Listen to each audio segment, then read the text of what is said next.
Hola, ¿qué tal? Buenas noches a todos los compañeros que forman parte de la UNAV. Doy parte a la actividad número 3, alimentos de la dieta y rutas metabólicas, en la materia de bioquímica metabólica, impartida por el docente Fernando Santiago Vargas. Mi nombre, Luis Daniel Aguilar Valenzuela, con matrícula ES161130916, en la carrera de Gestión en Alimentos y Nutrición. Para esta actividad, como introducción, podemos decir que llevar una nutrición adecuada nos aleja de cualquier tipo de patologías a futuro que podamos tener. Además de que también, si cuidamos nuestra ingesta diaria de alimentos, estamos cuidando a nuestro cuerpo. Si a esto agregamos una rutina diaria de ejercicios que nos ayudan a mantener el buen funcionamiento de nuestro cerebro, sistema musculoesquelético, linfático, nervioso, neuronal, cardiovascular y hepático, por mencionar algunos, estaremos viviendo una vida plena. En esta actividad, y en base a lo ya estudiado en la unidad 2, correspondientes a las rutas metabólicas, analizaremos en un ejemplo real las funciones que se derivan de este tipo de rutas metabólicas, con los principales macronutrientes, es decir, refiriéndonos a lo que provoca la ingesta de los carbohidratos, lípidos y proteínas que nos proporcionan los alimentos que consumimos al llevarlos a la boca, produciendo el bolo alimenticio y lo que ocurre en nuestro interior. Para efectos de la actividad, analizaremos alimentos de macronutrientes, por ejemplo, el arroz, la espinaca, la pechuga y el aguacate, por mencionar algunos. Considerado el carbohidrato complejo al arroz como carbohidrato simple, la espinaca y la proteína como lo es la pechuga, y un lípido con proteína que vendría siendo el aguacate. Aquí están las especificaciones en cuanto a gramaje y tipo de lípido, proteína equivalente y carbohidrato de cada uno de estos alimentos. Como bien sabemos, existe metabolismo de forma lineal y de forma cíclica, en donde obtenemos las dos principales fases en cada uno de estos procesos, que son el catabolismo y el anabolismo. Debemos de tener un dato importante a considerar, que es una célula típica tiene alrededor de 1000 millones de moléculas de ATP. Ahora bien, las reacciones en las fases del proceso anabólico y catabólico comprenden ganancias de ATP mediante una fosforilación, ¿sí? Y que a fin de cuentas en cualquiera de las dos fases, en la ganancia o en la pérdida, vamos a obtener un calor liberado. Como aquí se nos muestra, en donde el ácido láctico en un proceso oxidativo se obtiene ácido pirúvico, y en un proceso de reducción en donde tenemos en un principio el ácido pirúvico, ahora obtenemos ácido láctico. Como todos sabemos, el arroz, al ser un carbohidrato complejo, viene siendo una forma de almidón cuya molécula estructurada es muy grande, y lo que se busca es hacerla más pequeña, en donde obtenemos la glucosa en otra fase. Si en estos casos, por ejemplo, hablar de la glucólisis, el sustrato, la sacarosa, consta de glucosa más fructosa, formación del complejo enzima-sustrato, el enzima sitio activo enlace glucosa-fructosa, los productos son liberados y la enzima es recuperada, es decir, la enzima rompe el enlace de glucosa-fructosa, como se muestra aquí en estos dos diagramas. La glucólisis se lleva a un estado de obtención de obtener el piruvato en base a la formación de acetil-CoA.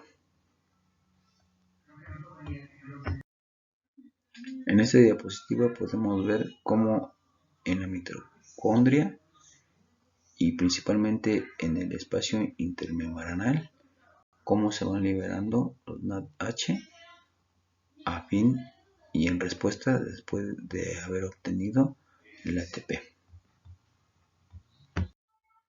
Con lo cual entramos aquí en lo que es en la mayor parte de lo que son los metabolismos a fin de obtener ATP, y en lo que conocemos como ciclo de Krebs, la mayor parte de la glucosa se va catabolizando para formar ATP, como se muestra aquí en esta diapositiva.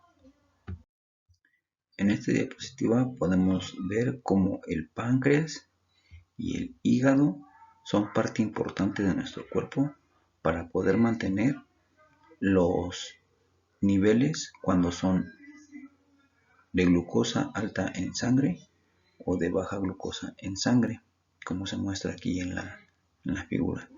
Recordemos además que en el hígado es donde podemos controlar lo que es el glucógeno, la glucosa, para poder ir nivelando estos altos o bajos niveles de glucosa en sangre. Cabe mencionar que para que esto pueda proceder, estaremos hablando de lo que es la glucogenógenesis. De manera general, es el almacenamiento de glucosa que no se utiliza por el momento, combina con otras moléculas de glucosa almacenándose en forma de glucógeno en un 75% en los músculos y 35% en el hígado. Pasamos a lo que es la glucogenólisis, que es un proceso de liberación de glucosa, ya que pasa del glucógeno a glucosa. En la glucogenólisis, como se muestra en el diagrama, depende de una serie de cambios, en donde la glucosa pasa a fosforilarse en el carbono 1 como primer proceso, para después esa misma glucosa pase a fosforilarse a partir del carbono número 6 para así obtener la glucosa. Pasamos a lo que es la gluconeogénesis, que se denomina deformación.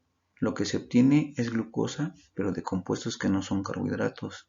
Se dice que es un proceso inverso de glucólisis, mas no lo es, porque aunque en su ciclo vaya a la inversa, las enzimas son las que cambian, es decir, actúan otro tipo de enzimas en un sentido que del otro.